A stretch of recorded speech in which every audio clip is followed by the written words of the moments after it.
Au Salon de Paris 2006, Volkswagen présentait en grande pompe et dans un verre étincelant un concept qu'il baptisait iRock. Depuis un petit temps, la rumeur laissait entendre que la marque de Wolfsburg travaillait à la renaissance de la Sirocco des années 70, coupé à succès basé sur la fameuse Golf, et comme elle, dessinée par le carrossier italien Giorgetto Giugiaro. Précisément, ce concept iRock, 4 lettres extraites de Sirocco, présentait celle qui deviendrait à terme la Sirocco moderne. Un modèle qui était lancé officiellement 2 ans plus tard au Salon de Genève, en conservant les traits généraux de la version conceptuelle. Véritable coupé compact de 4,25 m de long, moins haut et plus large qu'une Golf, il annonçait par ailleurs quelques éléments de style nouveau, notamment sur la face avant.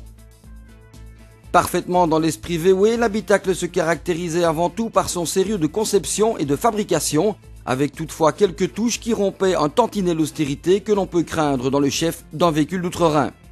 A priori, ce coupé Sirocco semblait bien né et nous avions hâte de le découvrir, nous qui n'avions pas réellement craqué sous ses charmes prétendus.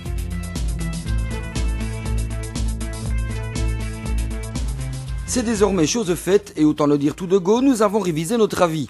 Peut-être cette livrée blanche qui lui sied à ravir a-t-elle joué en sa faveur, mais cette réflexion reste complètement subjective. Dès lors, que retiendrons-nous concrètement de cette voiture en action? C'est simple, en gros, que du bien.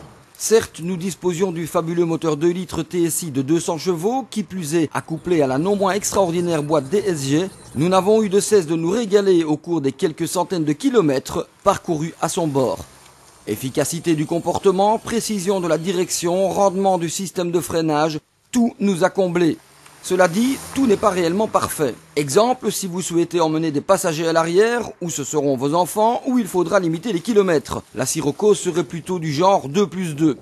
Autre détail gênant, l'indicateur de rapport enclenché nous a paru un peu trop discret et il nous est arrivé de le chercher, ne sachant pas très bien sur quel rapport nous étions. Pourquoi ne pas avoir opté pour un indicateur séparé et de grand format ?